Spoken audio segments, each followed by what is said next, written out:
Republican tax bill includes measures to open Alaska's Arctic National Wildlife Refuge to drilling. Alaska's Arctic National Wildlife Refuge, better known as ℭ𝔥𝔦𝔫𝔞, will be open to oil drilling and energy development. 12 House Republicans have come out against the latest GOP-led effort to open up a 1.5 million acre swath of Alaska's fragile Arctic National Wildlife Refuge to oil and gas development. The region in danger is in northeast Alaska and is home to polar bears, moose, and caribou.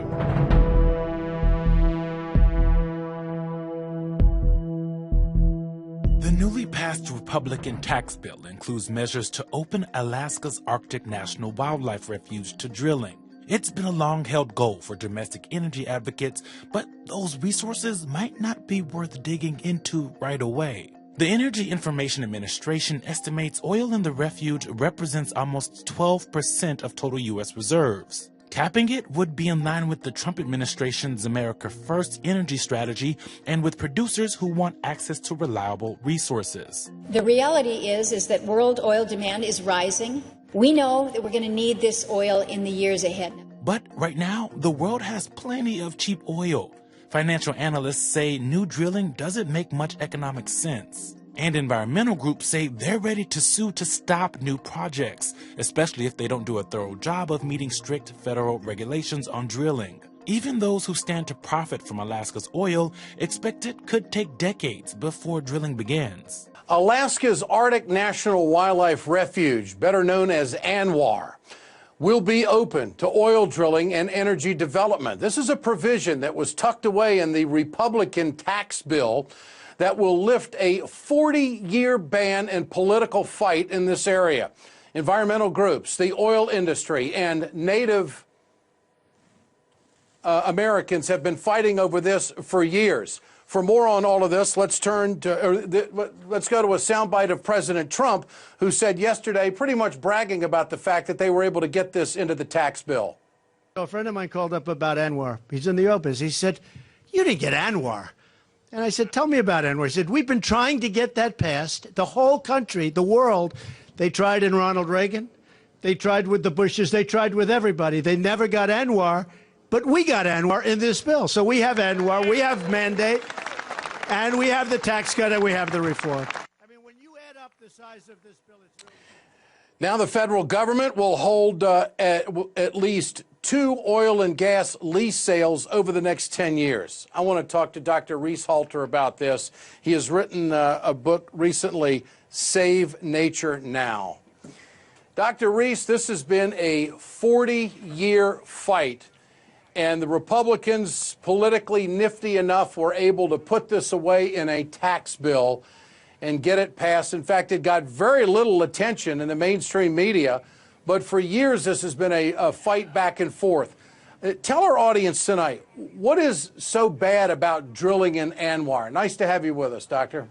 Yeah, good evening, Ed, and viewers. It is very distressing. First of all, we're talking of the Serengeti of the Arctic. And by that I mean the biological diversity is breathtaking, including the last remaining polar bears, the highest concentration, and 200 species of birds, Ed, that come from 6 continents away. So going in there is raping nature, number one. Number two, adding these climate-altering, subsidized fossil fuels into an overheated atmosphere is a disaster. Let me remind everyone. Let me ask you this, Dr. ℎ𝔥𝔦𝔫𝔫. How big an area is this going to impact?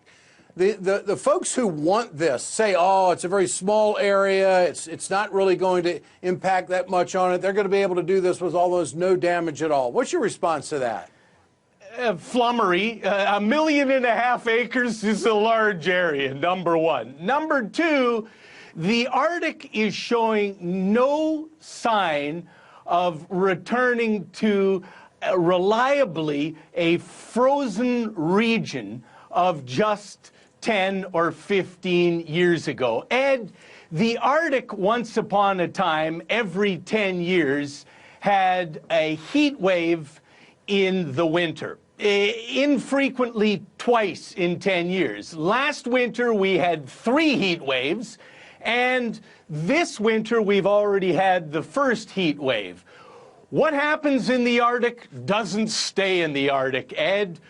We've already got good, strong evidence that shows that the missing sea ice in the Arctic fueled Category 4 Hurricane Harvey that dumped 33 trillion gallons of water onto Texas, Louisiana, Tennessee, and Kentucky. Unprecedented. Over to California. What we're seeing now are these massive Pacific Coast high-pressure ridges that have brought firestorms. We're fighting fires at Christmas, and my colleagues at Lawrence Livermore National Laboratory are predicting that these high-pressure ridges, because of the vanishing sea ice in the Arctic, could occur more frequently, which means more droughts, which means more hellacious statewide firestorms.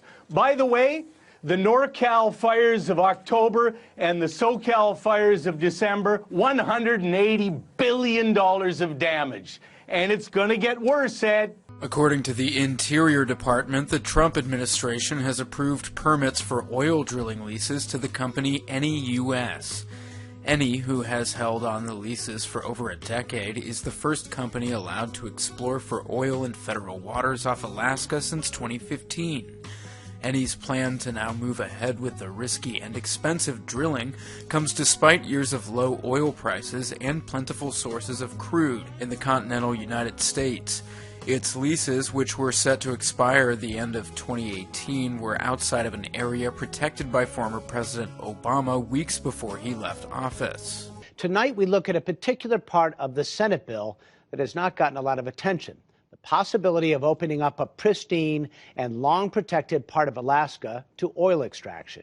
William Brangham has been following this. He joins me now. William, we're talking about ℍ, the Alaska National Wildlife Refuge. It's a beautiful place.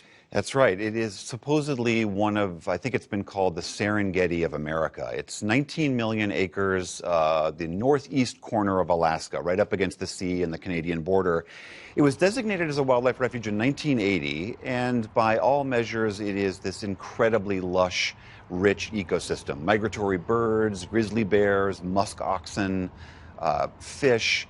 Apparently the marquee species up there is called the porcupine caribou, and they do this incredible migration, 2,700 miles across Canada, to give birth right on the coast there, on the beaches there. You know, I think people imagine just ice, and it is rich with wildlife. I've had the great opportunity to be up there, and the amount of wildlife you see is rather extraordinary. In 1980, it was protected. Why are we talking about drilling now? Well, it's believed that there's oil under the ground. That's obviously the biggest issue. The estimates range, it's 5 to 15 billion barrels of oil, they believe, are under the ground there. Oil companies have long wanted to drill there, and the Alaska delegation has often said, we need these jobs, we need these resources, and we can do it safely. I mean, Don Young has been saying this, Lisa Murkowski has been saying this, Ted Stevens, the former senator there. Murkowski in particular, if you remember, her father was governor and senator of the state, was one of the early proponents. And the Murkowski family has been pushing this for a very long time. In fact, let's listen to Lisa Murkowski. This is her recently talking about how we can drill and protect this beautiful landscape. We will not sacrifice the caribou, the polar bear, or the migratory birds for the sake of development.